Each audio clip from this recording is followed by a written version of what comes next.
6 months ago, most people had not heard much about government efficiency. Since then, the creation of DOGE, well, it's become a bigger topic. The Trump administration is working to cut waste and save taxpayers' money. 2 Investigates' Mario Diaz examines what the changes may look like and how they might benefit you and your family.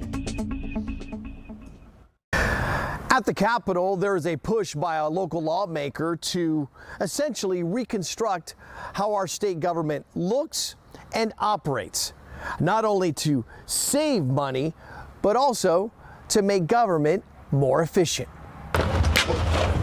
It's safe to go in here? Well, not really. Jim Wade is fighting to get the condo building, where he owns 3 units, back to where it once was, 9 months after Hurricane Beryl. We had to go borrow money to do the work that's being done. Wade's fight is against the Texas Windstorm Insurance Association, better known as TWIA, and it is a surreal one for him. You see, he was a member of TWIA's board over 20 years ago.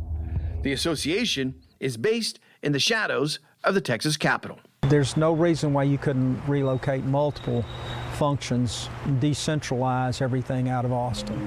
The potential for relocation of government offices from Austin is part of a legislative push to save taxpayer dollars. Small business owners, along with elected officials I spoke with, were on the same page. I think it's a great idea. I think it's overdue.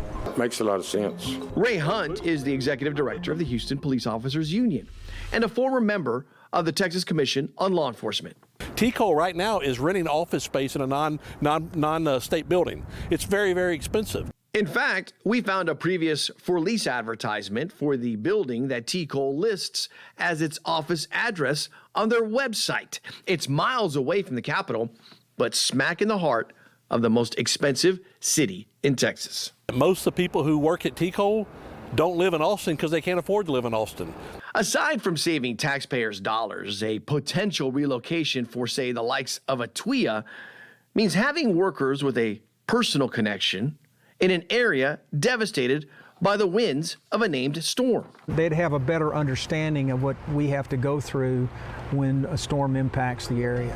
But while a potential relocation is being pushed, one pivotal question remains about this concept.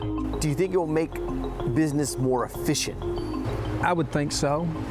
It'd be more responsive and not having to wait on getting someone out of Austin to come down and see what the problem was. Everyone we spoke with during our investigation made it clear that the legislative push makes a lot of sense to them. However, there were some that said in certain cases, key leadership should remain up in Austin. Now, we know that the 2 bills are still making its way through the legislative process. Neither one of them have gone before a committee hearing. Mario Diaz, 2 Investigates.